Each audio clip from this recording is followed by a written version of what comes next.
You're listening to AP Radio.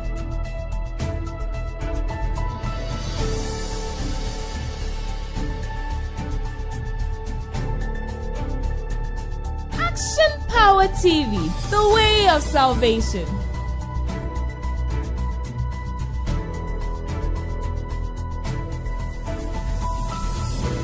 AP Radio 105.7.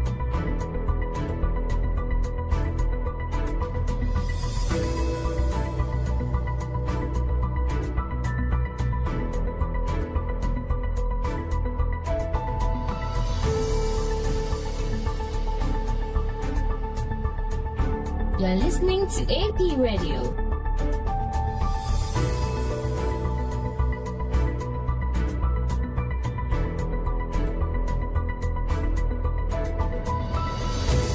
Action Power TV, the way of salvation.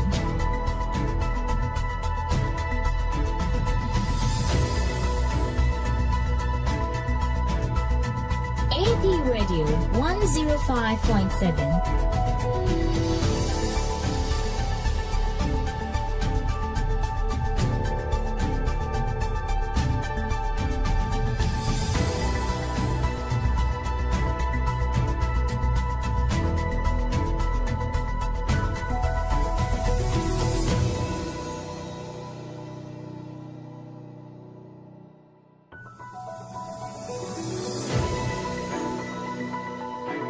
AP Radio 105.7.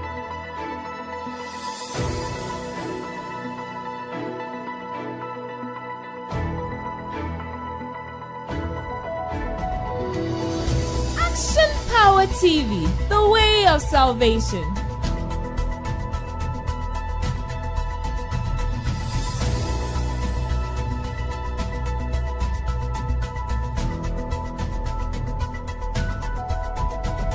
AP Radio 105.7.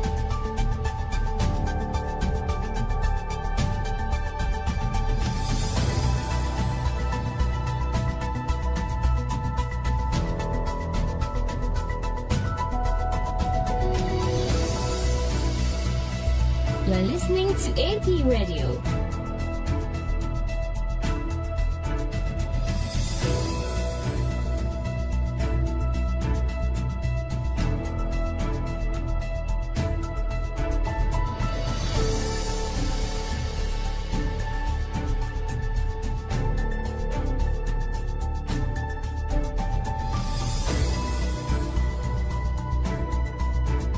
AP Radio 105.7.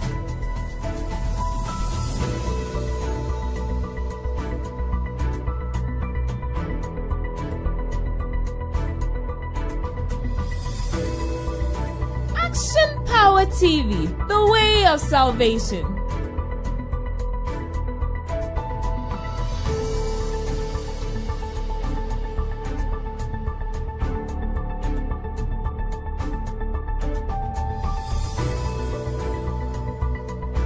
You're listening to AP Radio.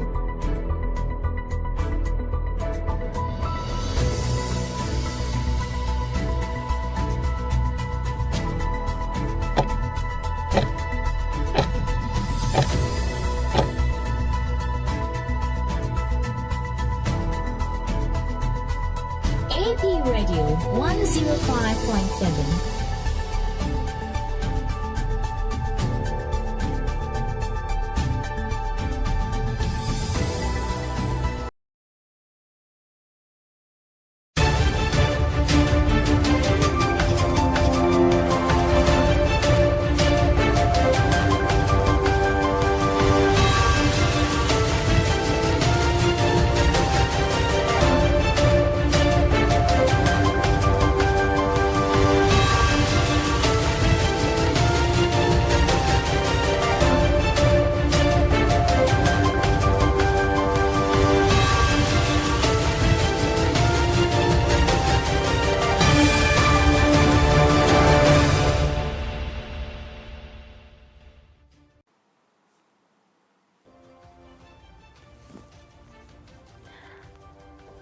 Aswafo no na sharp mode ensam so say aban no zumenya scholarship e de ma achecherefo a onu kira pomuden eho adesua be aduasa onu betumi e de abebo pomuden sem wo man mu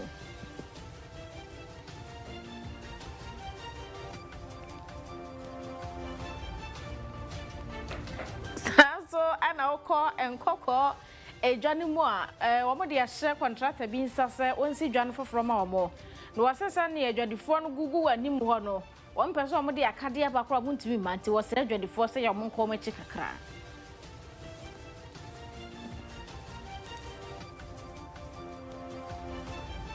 afei so ye mampani ese aban no guso opepa no se obetumi aboa ma nyuma kese akọ nanim na fei ye ba na nyina mahoden nsem so a bambo no atumi agina wo ho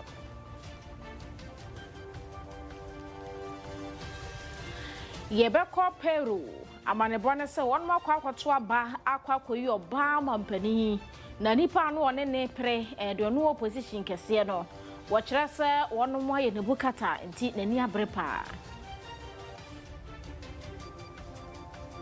dodo no aka ho ne de so mo no sia breimo e wo ye fidi kese so news.apmediagh.com and here online stories na kogu nti ubetumi akoseche no akwakonya stories no dodo no asanso na Facebook and YouTube handle ni APTVGH TikTok Instagram and X and Twitter ni APmedia_GH Mediane boss lady Afia Kyem Agyemang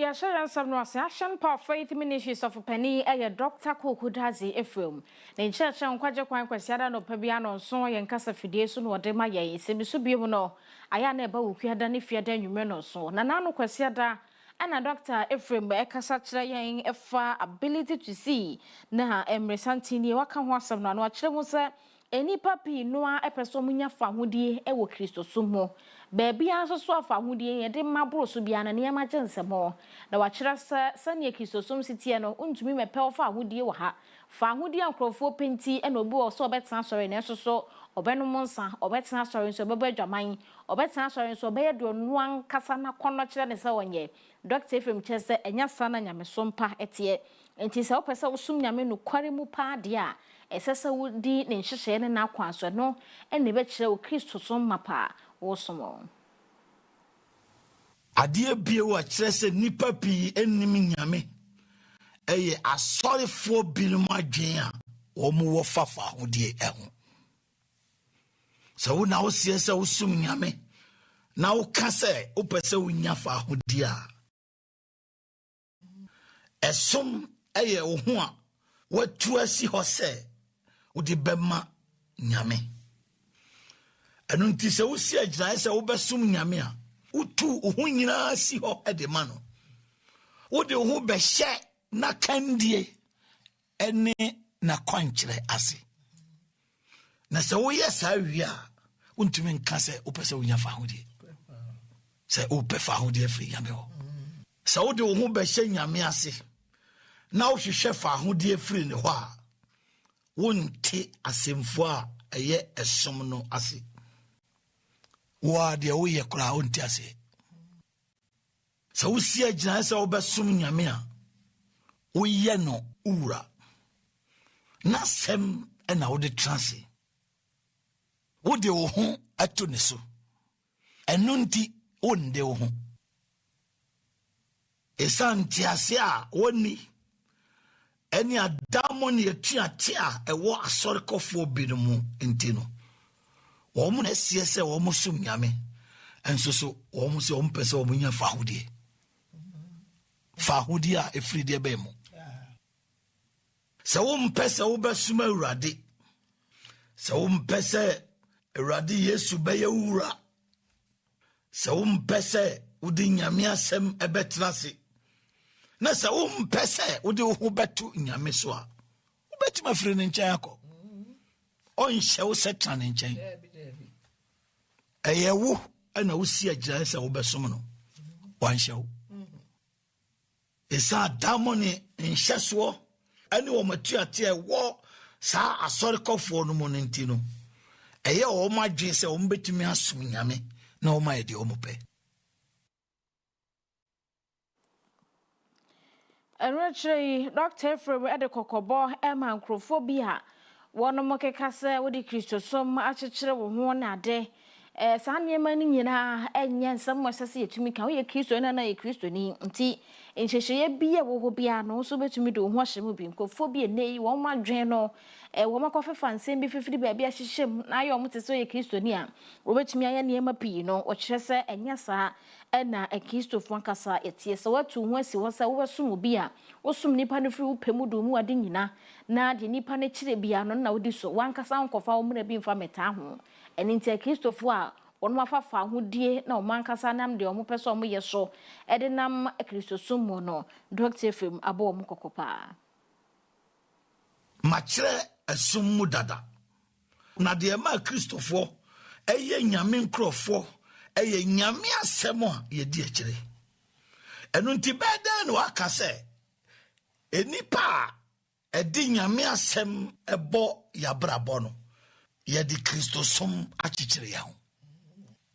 Nyansa biya ni asem no. Nyame asem no ye di so no. Eno den chichiri ya do ana.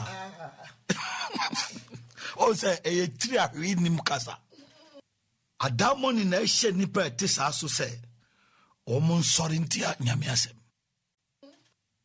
Omo fa wo manu e di asei nipa. Omo sum nyame ewo nokware mu enipa te saa no dwen se wo mbetumi asom nyame na wo mu abo ma brabo te se wiasefo wo mbetumi akọ asore na wo mu abo ma brabo se de wo mu pebia so te se obi a ono na esie se osom nyame ka se enipa binum de Kristo som achichire wo mu ho hono se nipa o te saa no onye Kristo ni nipa otisano onti esom ase untumi nkase usum nyame na onye ne ope se wo kase usum nyame a esese wo de ne nhyehyeye ene bo wabrabo untumi nkase usum nyame ne mom obo wabrabo ti se wiase ni untumi nkase usum nyame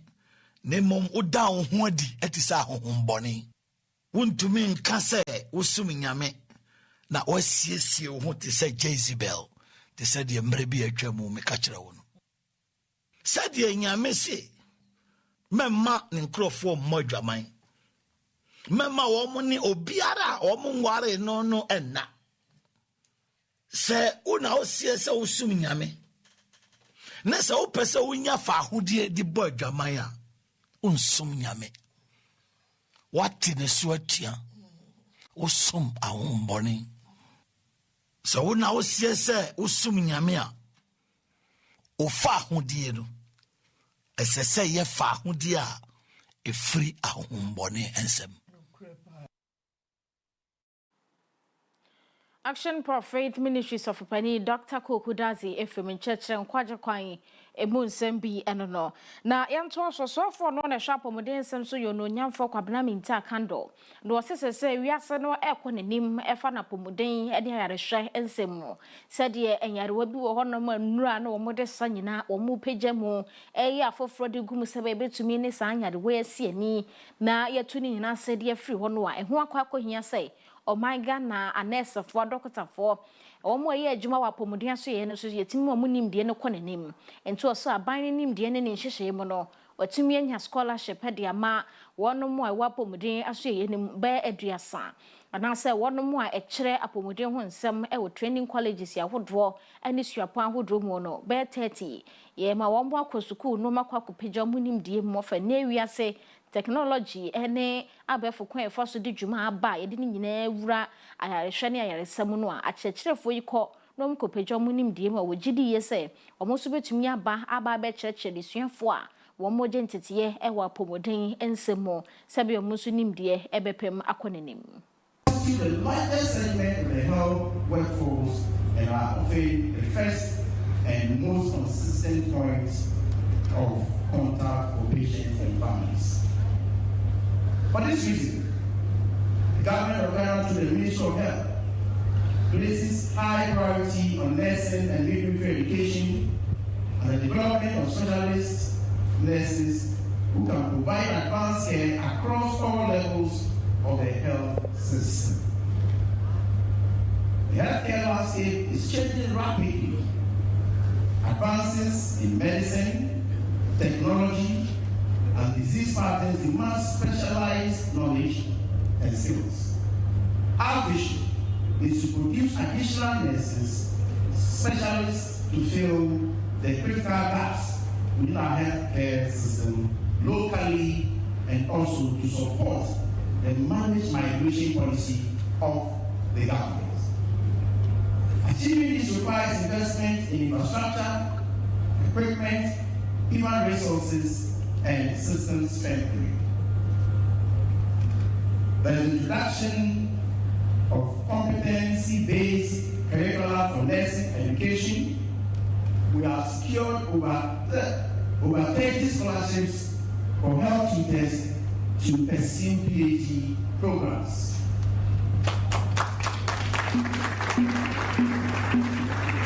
To meet urgent national needs and global demand, we're expanding the nurse specialist training in the country. This year, we have upgraded 4 nursing training colleges, that is the Kumasi, NMTC, Kolebu, NMTC, ENT School in Kumasi, and NMTC Tamale. We yo no nyamfo kwabana minta kando swafo no ne sharp modern ensem so no ye to aso nsem foforo mu a enipakuo bi ese yefro mo concerned members of former Dome Kwabenya member of parliament na kire se ma me Sara Adwo Asafo ho asem no mo kan ni ho no mo de atikuo no mo kire se asem wesi ye na no kwase ada etututu ko so ma ebi kan ma me Sara Adwo Asafo no won mu hia sa ni manimi ya posi fotumi hwema atente ne eye adwuma won ma hu se yakwache eye nipa bi no mu a owura akofona kora ka ho bie won so eka yewura kwadwo safo nya ne ba bi kro ne ma no ho bi won so ne ho ba asem ni ma ye kasa yi omo so won hu se posi fo ama ne beli de nanso omo pese mra no ene wono mu a ehu bo asem ni mu nyina no edi ne sede se esanse ensem a ya na eya awudie cases no yenta ama beli sa enti yewura kwafuna ya wo hu ne se ama ne beli no mo de wo mu nim se emra no se ne da na epanifo ede to no nanso so de omo hwe ni mu ne se bekwa kwa wiase no na atentene ni aye adwuma ama ma me Sara Adwo Asafo tu a nipa boafo ato ama na kano Jaja Oma judgment de wamani de wakani de wi wama mu be we should appear again. Yes no. They will come back again. Said aben no mebo said aben no mo. Oma justice enye djuma. Ensuro me ni moja e de suro asebesi bi moja. Ye nyina nipa baako. Nti ade de ye a enye no. Ye de bi nso a enye. Se wonam Ghana na se bi obi ka so bebo otuo. Na ye se bi utwi mbo bituo. Masa wuti so bi so bebo otie dwane. When Johnny, that's your material so, now you're to, that's a bow, and I'm all cry. Only can even get Jano from this church. That's what I'm saying. This level, in Peripheral June, a DJ Jumano, or Munkaka, or Muyi. As we speak now, your drawers, so I started a documentation. Almost Muhia, near my name, maybe. Now, finally, the petition IGP, the petition justice, the petition attorney general was attempted better there. It's something that should go beyond the ordinary police. AG department and Kasa Emrem.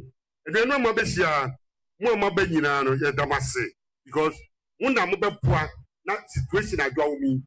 No na de na nye. So more mu ko first and fie ebi omo ma ye because nessa the president is wase. Ye president Mahama.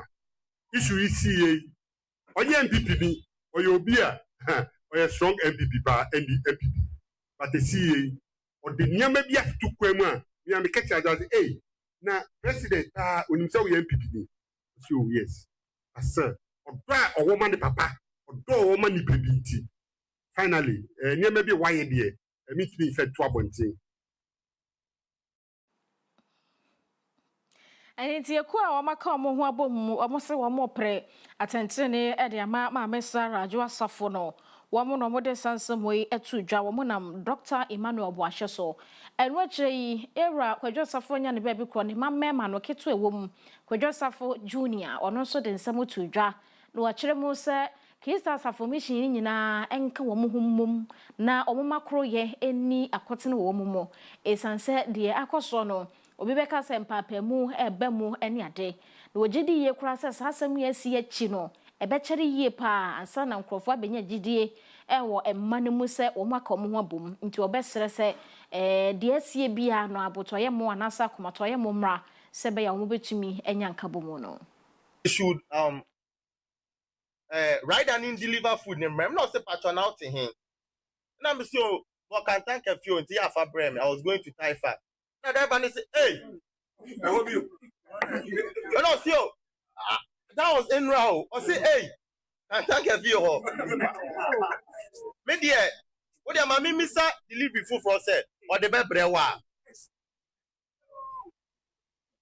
edin papa ya papa eba je to ho maye enne ye frɛ ko Joseph ma ka upie ba bi no bi kasa for Joseph ba na eba na nkofo eba be hia o so ne ka to so ko Joseph ba na eba obi anim sɛ bio there's a weapon on you. I know say baby your papa de bia no he'll be very gutted and very disappointed. Na ade akosi meka check with as afofo ma say we wa fa say bio ya papa ni din ye den yes say no more. If it's a bag kakra you cry papa chi wie near person ye to ye papa adwuma so a any investor we call on to help our company they'll be obdurate about helping us. So whatever is happening now it has its own repercussions. I'm just saying make a match as here. Na nyame penny e dana say obi anim say me ne honorable na ko ba bia bom. Honorable friend me say okọ no. Yankopon tumi so. It's your first kwadwo friend enuanom na ye nhia wo ho. Ne ani omo nkasa say bio. Yes ye na betwen our father's last testament. Iti de papa be chusu no. Ya nkasa ne ebe so ye nuanim de na tena akonya ne so. Ye nya ye twa ye nua kro ne ho ahia. Ye twa picture. Say we die. Ye papa na ye den aboni din.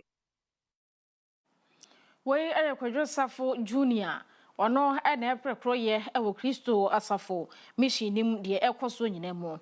Na concern ekuyi osebo Zaraman ka ho bi ono nso so Kristo asafo mishi asɔtuo no eba baako ono so de ne nsam eto aso kyerɛ sɛ ɔmo de ɔmo hwɛ satentene ebetumi ayɛ adwuma sanse enipa bi a wɔka ho bi ma sa abɔnefo sami atumi akɔso no se de ne gyina mmara nanim na mmara ndi ne sɛ de sa asɛm ne tu betwa ama wɔn mo ato aso adwuma pa a wɔn yɛ ɛwɔ Kristo asafo mission nim media me empire me bɔ ne sɛ justice ɛbɛyɛ adwuma number 1 2 asɔre mpanyinfo no mu tie a ɔmo fa nyamesuro obi oso nyame bi asuro bɔne obi oso bɔne bi asuro nyame Paul say obi ene one madwene yɛ pɛ this Kristo Yesu ɔsoma amen if sɛ mpanyinfo no na prepare de yɛ wo mankasa de yɛ emu enye de yɛ Kristo Yesu dia emre bi Yesu na asuafo te hɔ asɔre dem enkɔfo de man ne se kan ka ɔno so obisa wo mu sɛ mene matsa dem han fihia bebre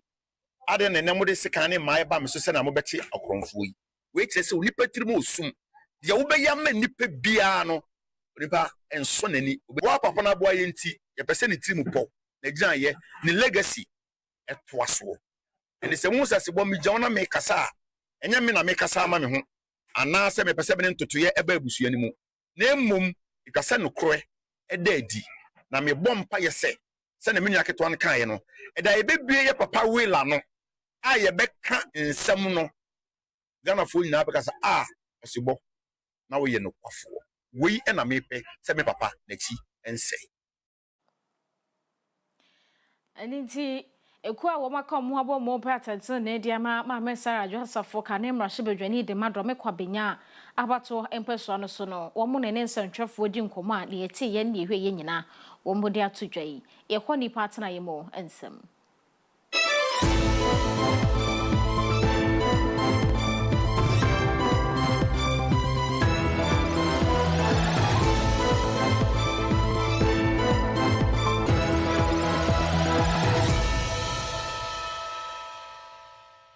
This segment is brought to you by King's Home Studios.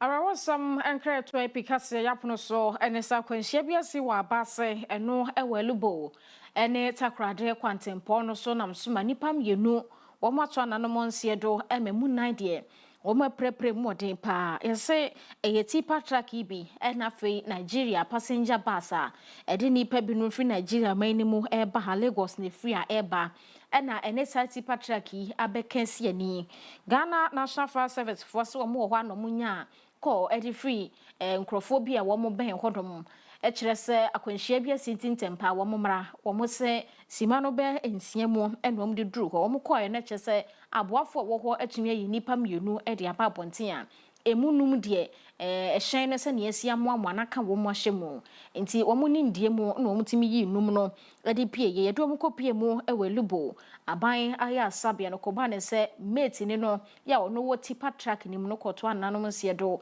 e wo aya asabia wo ne mu ba ko so so a wo no eye driver ni anase bus ne driver ni no ono mom ewuye e wo ba bia asam no esi yankasa tipa track mum no mate no ekoko free mo e wo aya asabia Ghana National Fire Service for guso e de futu sam ne kokobo e mayen we no omo kire se Nigeria bus no a eba no eno no hu pothole nenim ejo na dwe se nko betwa afa ho na wode akosi pothole nenim ti oyi afa ho na echeso akosi tipa track ne mom ne lemo ene se kwakasi ani no nti kokobo eno de amasa ye twihyen no a ahwe yie na sesa driver fo ne yese be ya ne etiti sei ye akwanhie etiti sei ya no den no entumi ensima yenhwere nipa dodo no a enkwa Yeto aso ensem foforo mrahye bedwani de ma doma west abato mpeso ano so e wo bono mantem ni mu no nyamfo Vincent Opon Asamoa eso no eba no apomodin ensem a ehu hia ne papa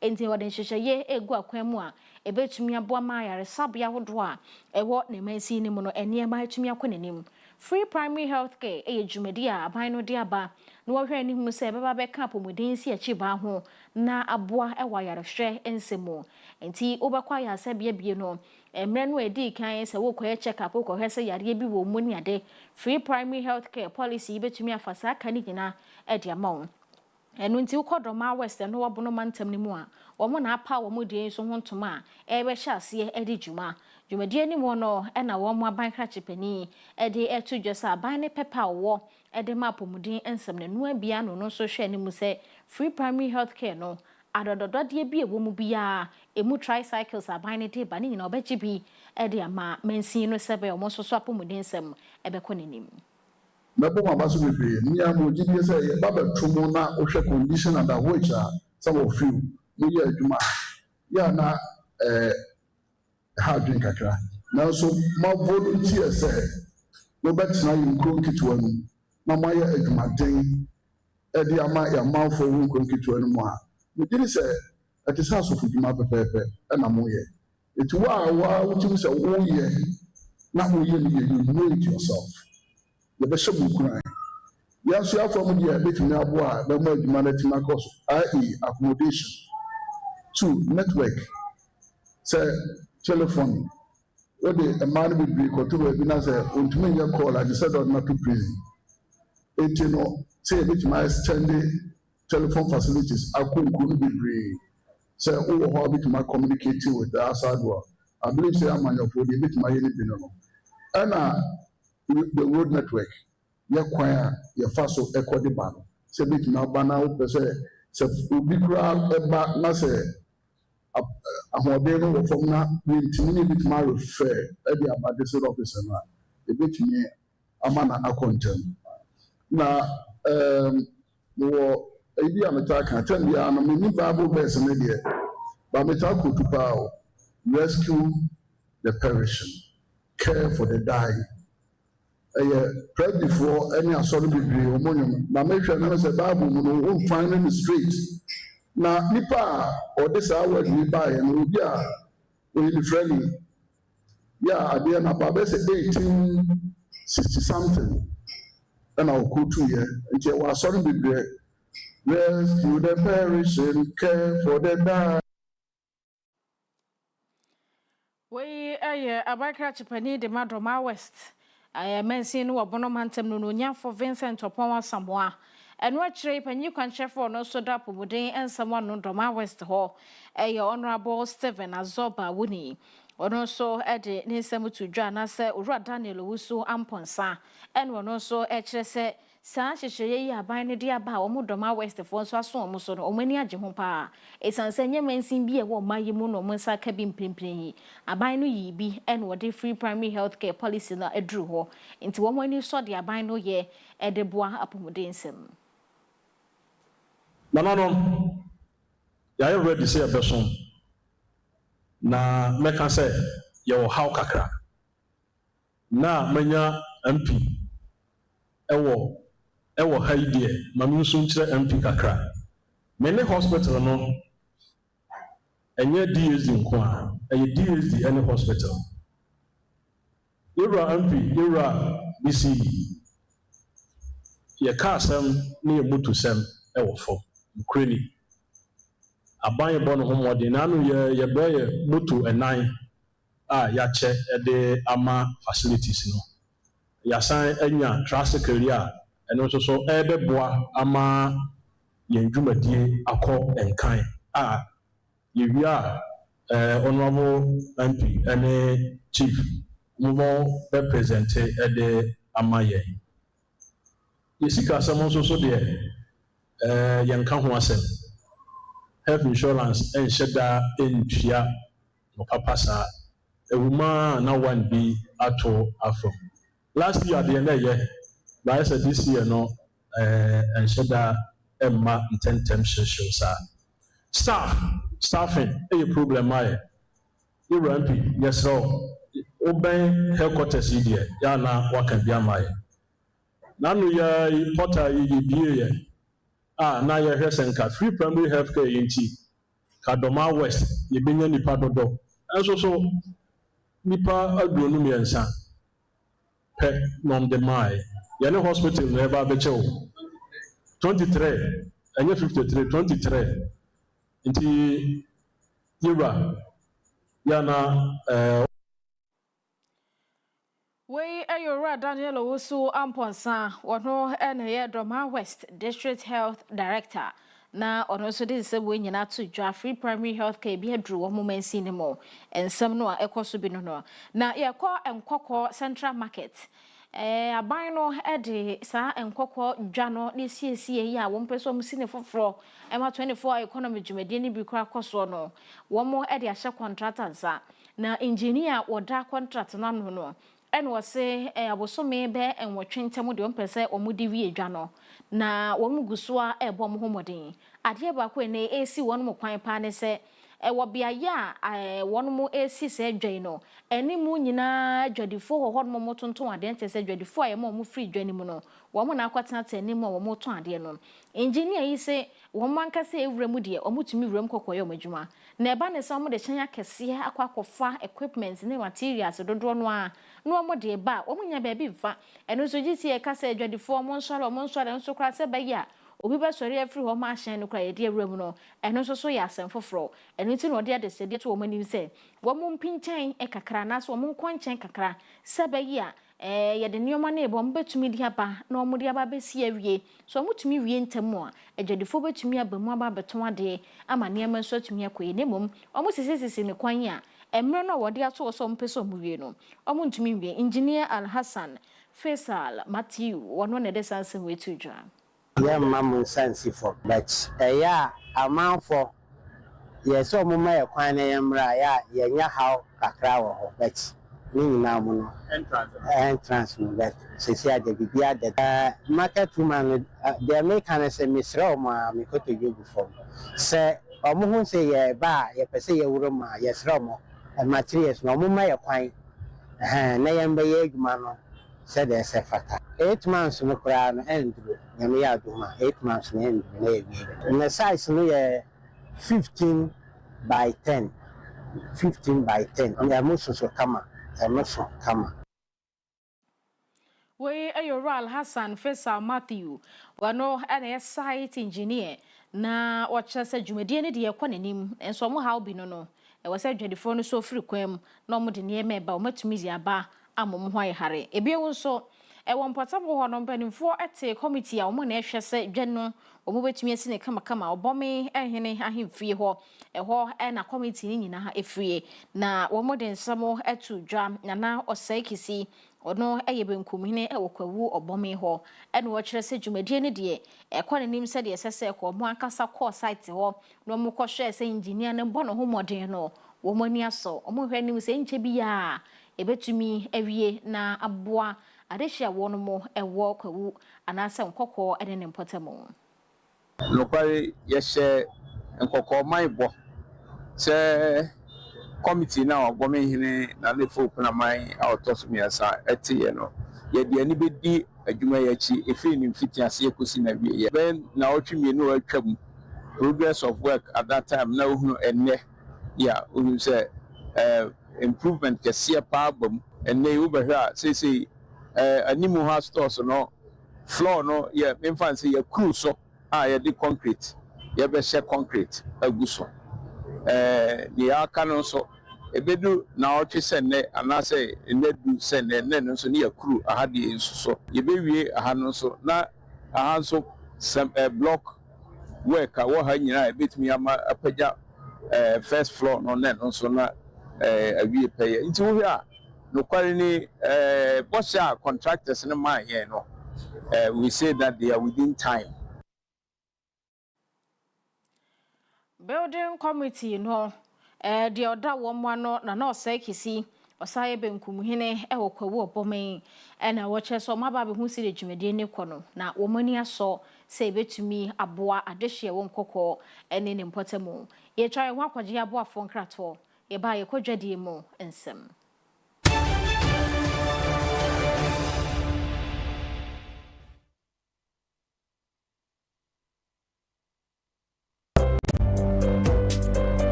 No kwasam se adwumasua ya ade a se wonsaka obia ntumi ngim free wonsam enonti enei se wopese wotu kwan kwa amanone ana otena omanga na mu eye adwumanya sika gu botom de a mekanfo St Augustine Heavy Machine Training Center de amount ko na onfa na wotwemie no pe enkyerɛwo caterpillar piloder any forklifter bono ewo fom kra wo kumasi Asqua yene Asqua police station no ene din hwede mu yesanso ben Asqua Children's Hospital tafua Akoko Space Junction wa ubetumi afre St Augustine Heavy Machine Training Center 02438608 Heavy Machine Training Center. We are your last stop.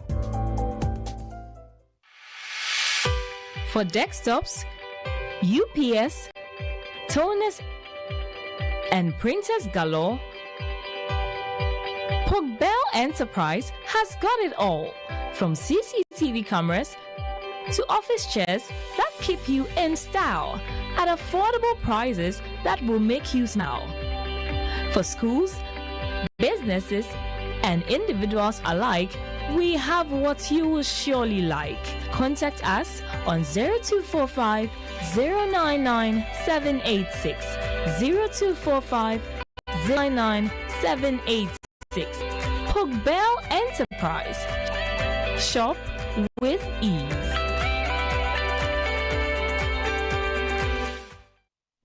Introducing the Smiling Shark Outdoor Solar Camping Light. A new modern way of lighting up your world. It's a powerful portable lamp with 2 modes of brightness. a strobe light, as well as a flashlight. You can power it through solar charging or Type-C charging. With a built-in high-capacity lithium battery, you can also use it as a power bank to charge a mobile phone through USB. To purchase one, contact 055 051 5323 or 053 520 3534.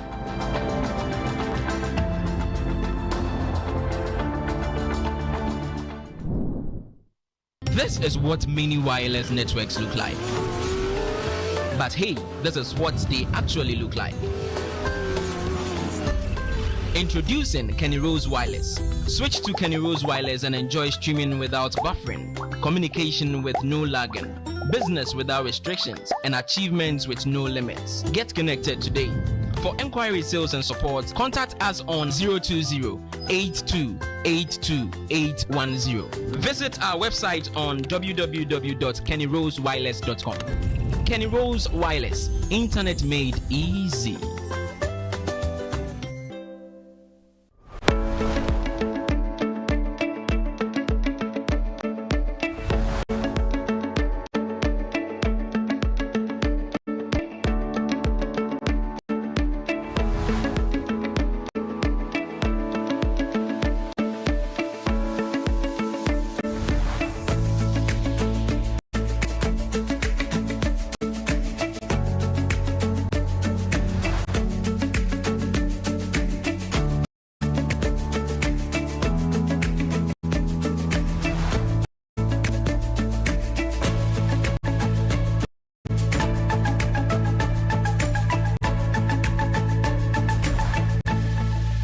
Download the AP Media app now at apmediagh.com/app. It is currently available for Android devices. Coming soon to Play Store and App Store.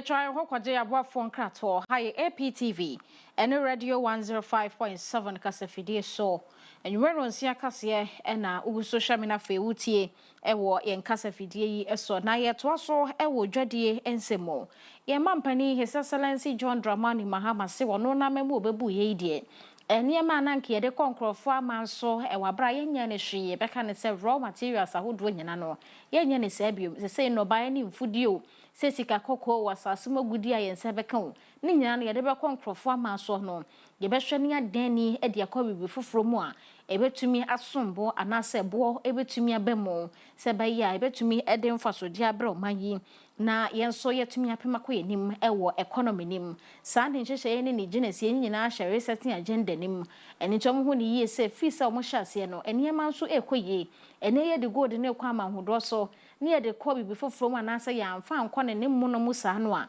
eni sika de bra ya anase mfaso de bra ne pem ko ne nim ento hu se saa neginesi ne ya de a abebo yempa obeto akoso no waye enu sa ne bra be so ne de na kyese economy no eho atumi ayeden pa.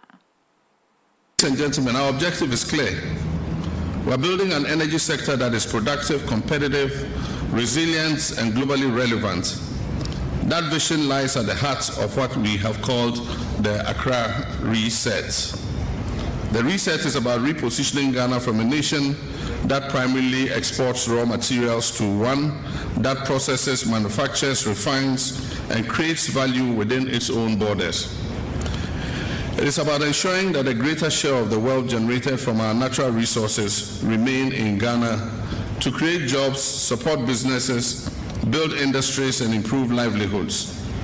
Whether it is crude oil, it is gold, bauxite, lithium, cocoa, or any agricultural produce, the future belongs to nations that move beyond the export of raw materials and embrace value addition. The future belongs to nations that refine, manufacture, and export their finished products. And this is why the expansion of Central Refinery is so important. It represents precisely the kind of investment Ghana needs at this stage of our development. It strengthens our industrial base, it deepens our energy value chains, it creates employment opportunities, it supports local industries, and it advances our broader objective of transforming Ghana into a modern industrial economy. The benefits extend far beyond the refinery itself. Every refinery creates a wider ecosystem of economic activity. It supports transportation and logistics companies. It creates opportunities for local contractors and manufacturers. It stimulates demand for engineering services, technical expertise, fabrication, maintenance, and professional services. It generates opportunities across multiple sectors of the economy and creates a multiplier effect that benefit communities and businesses alike. For this reason, local participation must remain central to this project.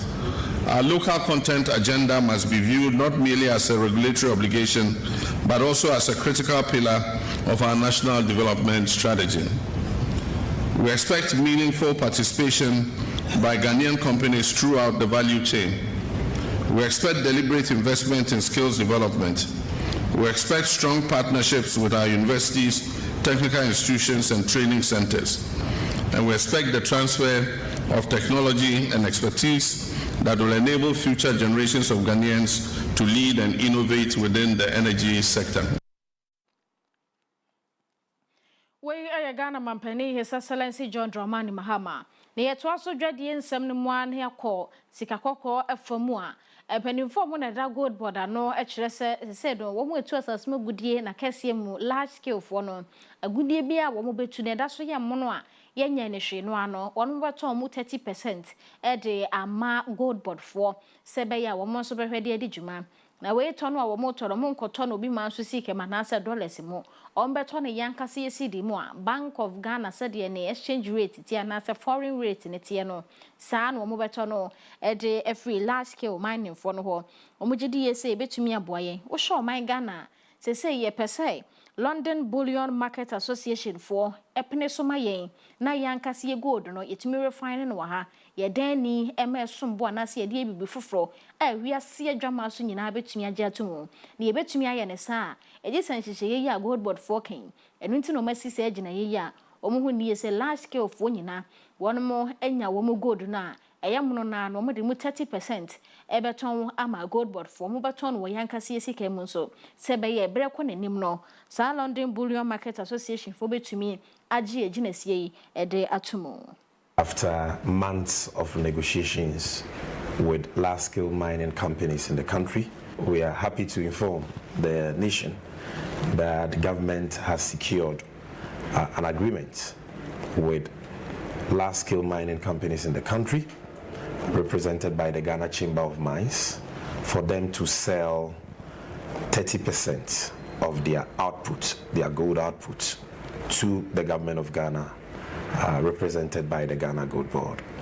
And this has come about, as I said, through months of negotiations at the behest of the Minister of Finance, the Governor of the Central Bank of Ghana, and the Minister for Lands and Natural Resources. So, on behalf of the President of the Republic and the Minister for Finance, I would like to thank the Chamber of Mines for leading this process and for the concessions they have made in helping us reach this agreement, which will go a long way to support gold reserve accumulation, improve economic buffers, and help governments achieve its economic stability objectives. We are very, very excited that unlike the previous arrangements, this time around we will not just be getting 20% but 30%. This is historic. This is landmark, and we are grateful for that. Again, unlike the previous arrangements, we will be buying this gold in Ghana cities, locally in Ghana, in a form of dory. And we will be refining this gold locally in Ghana. We'll be taking the refined gold to LBMA refineries outside Ghana for melting and stamping, and for onward delivery of the related bullion to the Bank of Ghana. Lawyer Sammy Jamfi and a penny culture for a good body corner nunti. And would you see any Jumedia or moody a bed boy, you know, and what don't want some more to jar? Ye Kwama would also and some.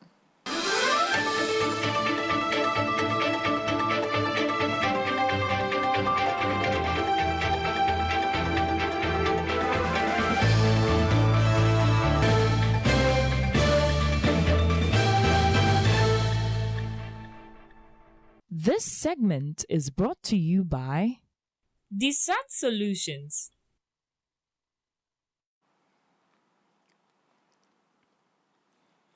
Ye call China a minimo a manibonasa Beijing, Sacro Cassian Mono, Central Business District, such as a Biaya, a Numa ye ecosu walk a sepano. One more 19 Mamma Chester call Beijing when no any dine ye wapa, find a Cetic Tower. The Amanebo Eresa.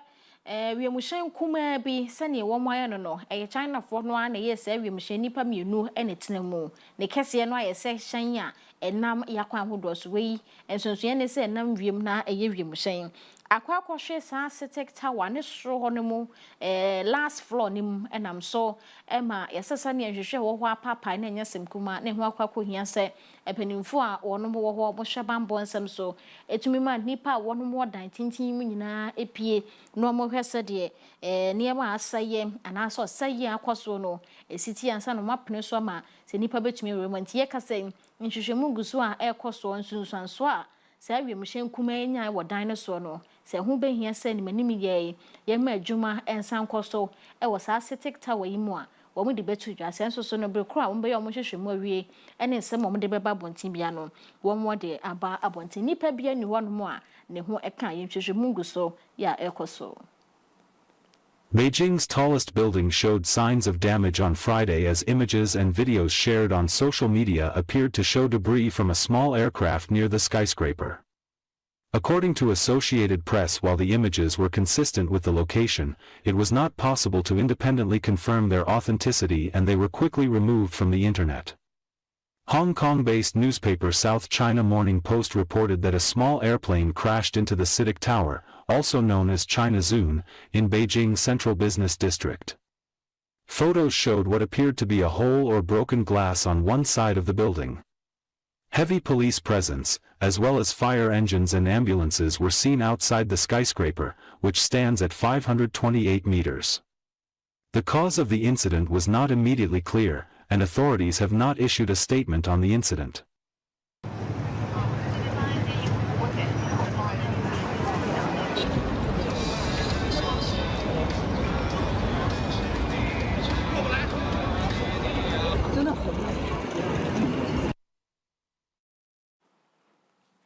We saw asi ewo China e mindimo Beijing. Omo echere se Cetic Tower no ene edan ye wapa ewo Beijing kro ni mu nyina. Eho ena sa dan ne hwe baabi. Ewiemhyen kuma bi ne kese na esa etise ka bi sa akwakọ ovra wono mo a emu enhwehwemu ye de esomo no. Na yanto aso nsemfofrom ye ko Peru. Eho nso so wono mo akwakoto aba sa de o man Ghana yenso ye ko abato so a Usho opposition party akese mienu e wa ha ba akodi nkunimu ana obaako bi wono ede nsam tu dwa sesa miwiemu bi akoso ne ade no sa na Peru man so komu a ekoso nipa ono na edi nkunim no eye oba na nipa wono no pre ye biggest opposition no wo ho no ekiremu se wono mo wiem hu ne se wiemu bi akoso gidi yeso no mum to ne sese odi mu nkunim One more about 20 years the ono edi nkunim no enya 50.11% and the ono to assume you ne one na kire se yebu no ono so enya 49.89% a enipa adwedi kan ede twin de otoso mienu mu 40,687 yewra wono ena chese toso mienu no wochire mu se enya de obepene ni nyina mu no mpanimfo ahwe abato so wo peru mine mu enya emfa nsem bia mbeto bonten fa de ono toso mienu na allegations yahodro wode ba se yampa se omunhwehwe mu no akwakowie se bibi koso wo mu na akofa sasem ya ba ne de bibi antodwa ne mum ye kasa yi oba no ena edi nkunim wo peru mine mu wo mu abato a wo mu kotoye. On the campaign trail, she was called the daughter of a dictator. Keiko Fujimori has run for president 4 times and this time achieved success. Peru's final election results have not yet been certified, but the right-wing candidate's lead is now considered unbeatable, her law and order message resonating with Peruvians. Our country is preparing to face 2 major challenges. The first is to address the problem of delinquency and crime. The second relates to intensifying warnings about the possible arrival of the El Niño phenomenon, which also compels us to focus on crime prevention efforts. Keiko Fujimori is the daughter of the controversial former president Alberto Fujimori, and she served as first lady of the country following her parents' divorce. While her father brought inflation under control in the 1990s, the former head of state, who's now deceased, was convicted of corruption and crimes against humanity. In spite of that, his daughter has remained loyal to him. Her anticipated victory is already being challenged by her left-wing opponent, who's alleged fraud. If the National Electoral Tribunal does not rule in the interest of legal certainty and respect for electoral regulations, we will not recognize Keiko Fujimori's government.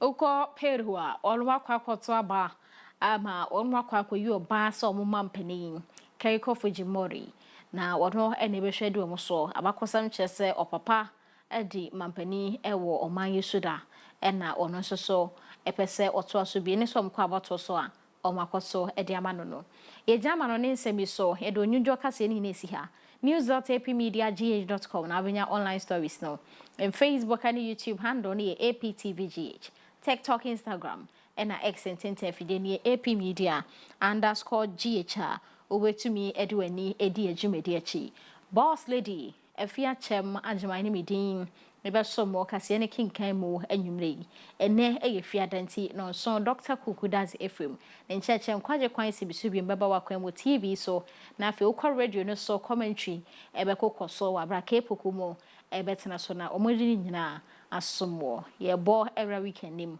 enti ube sha wo husu yie kopem si ebe se hia biem ejwada makrawo